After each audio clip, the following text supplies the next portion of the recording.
The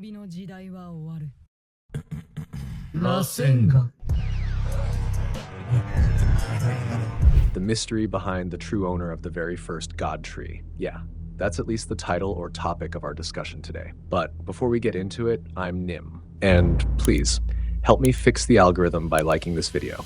Thank you guys. So yeah, maybe this kind of discussion, theory, or analysis is something you've heard before, especially the rumor that Amado is actually an Otsutsuki himself. Ever since it was revealed that Amado had cloned his daughter, and his original plan prior to the Sunagakure arc was to prepare a clone where if Kawaki implanted his karma into her body, it could possibly bring his daughter back.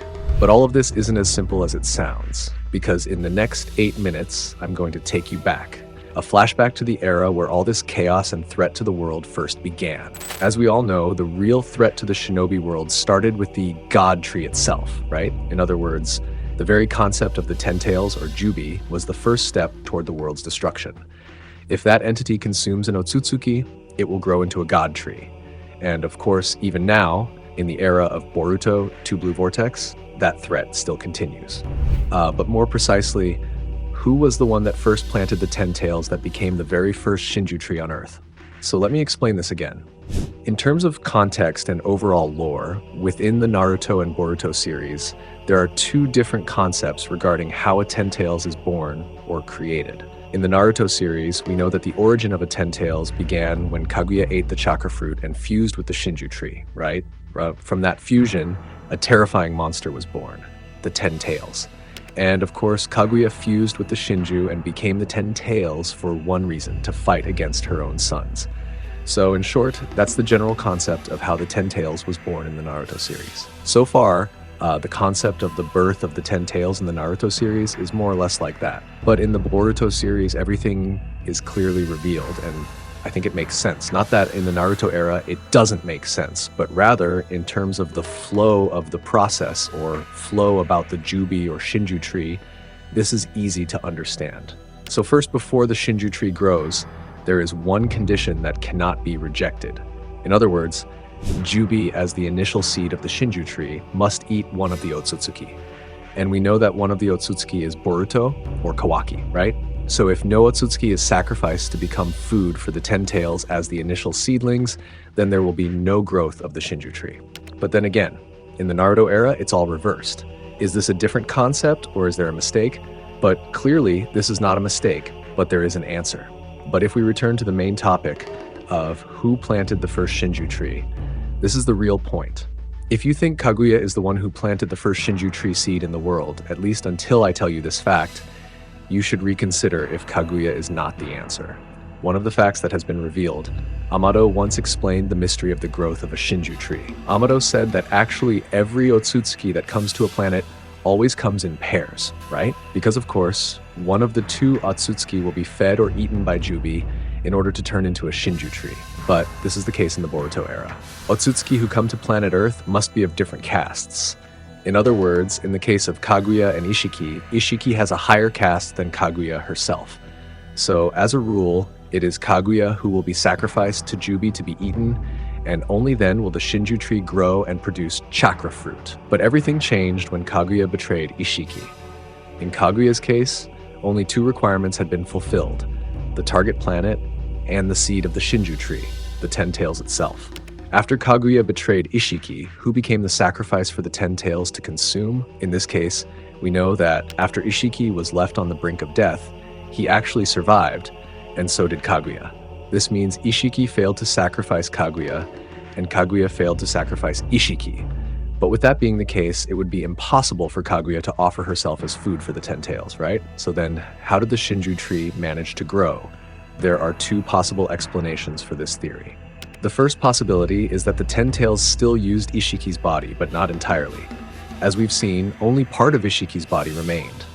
His upper body survived and later inhabited Jigen, while most likely, the lower half of his body was devoured by the Ten Tails.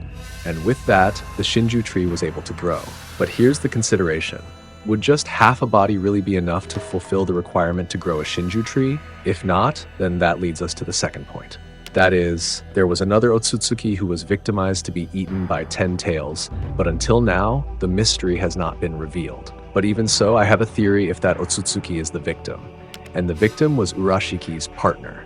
Because if the case is that every Otsutsuki has a partner, then this should be something that makes sense. But at least it's not absolutely certain that point 2 is the most plausible. And still talking about the Shinju tree, there is a fact that maybe many people missed it. In short, in the anime's flashback, there's a scene that takes place shortly after Kaguya first descended to Earth, where she interacts with her personal attendant, Aino. Aino mentions that the massive tree on Earth had appeared several millennia ago, implying that the Shinju might have existed long before Kaguya ever arrived on the planet.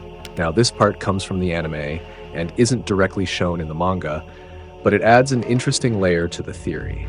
If the Shinju had already been on Earth before Kaguya, then the origin of the very first 10 tails becomes an even bigger mystery. So, with a very long distance difference between the growth of the Shinju tree and Kaguya's descent to Earth, isn't this something we need to consider and think about? Now we use our logic, guys. If indeed the Shinju tree already existed thousands of years before Kaguya descended to Earth, it means that the one who planted the tree was not Kaguya herself, right? But what do you think yourself, guys? Then until the point of conclusion, there is an answer that might make sense. The Jubi that Ishiki has, we certainly agree that it is not the Jubi that was fought in the Fourth Shinobi World War. And of course, we've discussed this before. But what if in fact every Otsutsuki clan has 2 castes? More precisely, like the Hyuga clan. There is a branch clan and a central clan. The central clan only receives chakra fruits, while the branch clans are in charge of planting Shinju trees. In other words, each branch clan that has the task of planting Shinju trees, then each of them has 1 Jubi as seeds to plant in the earth. And if in fact this analysis and theory is correct, then this indicates that the one who planted the Shinju tree on Earth was another Otsutsuki before Kaguya. But who is he? I'm sure some of you will guess that it was Shibai, right? If you answer Momoshiki and Kinshiki, like they're not the ones, especially the arrival of the 2 of them to Earth after the Kaguya era. But if it is based on the monument or symbol of Otsutsuki in the Ishiki dimension, I'm sure that you will also answer that the 2 Otsutsuki whose symbols or emblems were destroyed, they were the ones who planted the first time, right? Saying that the 2 symbols are Amado's manipulation, honestly, that is also an answer that is not entirely wrong. Because in fact, while there is no confirmation of anything, we have the right to assume anything. But what if in fact it is the 2 mysterious Otsutsuki that became symbols or statues in the ice and lava dimension? But from the assumption that it is Amado's manipulation or even the 2 Otsutsuki statues in the ice and lava dimension, which one do you think makes the most sense? Or do you have another answer? But in the end, I don't want to end this discussion on a cliffhanger. Even if you think it doesn't make sense, I'll think about it to find an answer that at least makes sense. And from those assumptions, there are 2 possible answers that could determine who planted the very first Shinju tree. Keep in mind, the previous 2 points were just theories about who might have been the very first victim of the 10 tails, but these next 2 points focus on something different. Who actually planted the first Shinju tree? So yeah. First, the tree could have been a remnant of Otsutsuki Shibai managed or tended by Kaguya. Or the second point, it might have been Urashiki himself who planted the tree for the very first time. And honestly, if it's Urashiki, that would probably be the most controversial case. Outside of the partner discussion and focusing more on who planted the tree, one of the reasons I mention Urashiki is with his knowledge. Because if we observe, Urashiki has a knowledge of the history of planet Earth, and he also became an informant for Momoshiki and Kinshiki, right? But is the information that the Urashiki knows a coincidence without a reason?